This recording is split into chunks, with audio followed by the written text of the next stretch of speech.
Trudeau says government should rethink infrastructure funding in wake of wildfires. Prime Minister Justin Trudeau says the federal government needs to re-examine the way it funds infrastructure projects as Canada's worst wildfire season on record continues. Wildfires have forced thousands of people in BC and the Northwest Territories to leave their homes in recent weeks. Trudeau was in BC's Central Okanagan region on Friday to meet with firefighters and local leaders including Kelowna Mayor Tom Dias and West Kelowna Mayor Gord Milsom after rainy conditions helped curb the wildfires that have been devastating the region. During their conversation with Trudeau, the mayors asked for permanent and sustained federal investments in disaster-resilient infrastructure. The Prime Minister was asked about the mayor's request later during a press conference, specifically whether the government should provide more predictable funding for infrastructure rather than using a grant-based model. "I think we need to start looking at that around emergencies. We certainly need to look at that around infrastructure investments," Trudeau replied. "This is something with which we are fully seized and our Minister of Infrastructure, among others, will be fully engaged with. And I look forward to continuing to work closely with provincial and municipal leaders in a collaborative way to respond to these challenges." Many of the infrastructure projects the federal government funds are paid for through grants for which municipalities must apply. Such grant programs can be highly competitive. The Disaster Mitigation and Adaptation Fund, DMAF, for example, was running short on money despite not being set to expire until the 2030s. The government topped up the fund last fall. Launched in 2018, DMAF offers grants to municipalities, provinces, territories, and Indigenous communities to cover a portion of costs for disaster resilience infrastructure projects. Jason Thistlethwaite of the University of Waterloo studies climate change adaptation and risk mitigation. He said programs like DMAF can be biased toward larger jurisdictions with more capacity to complete applications. "The money is going to go to the best grant writer, whichever city has the most capacity to write a grant," he said.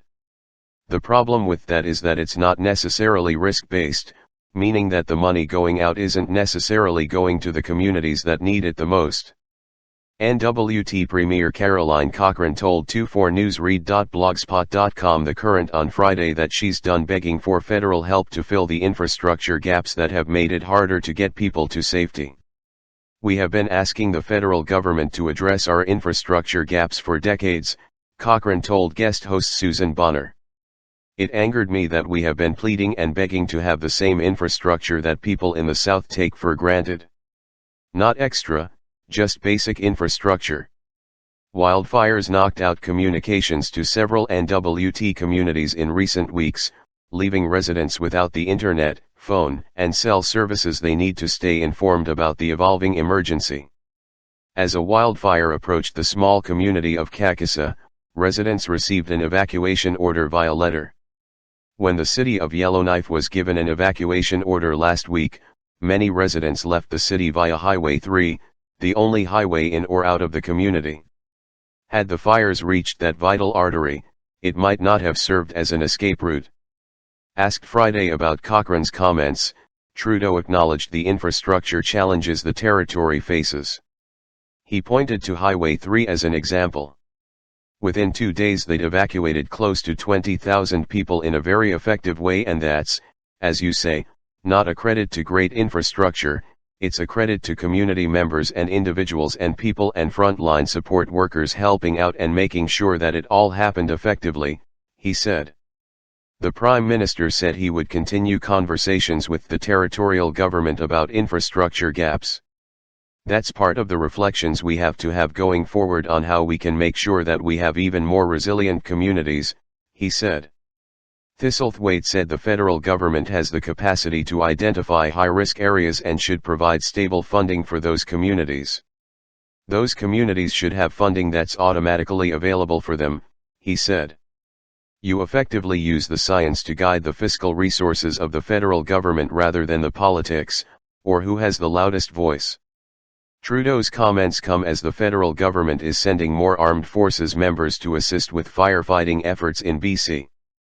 In response to the relentless wildfires, we received and approved an additional request for assistance from the Government of British Columbia, Emergency Preparedness Minister Harjit Sajjan said a statement posted on X, the platform formerly known as Twitter. Canadian Armed Forces members will be there to assist the province with firefighting operations. Subscribe our YouTube channel and click our bell icon for new videos.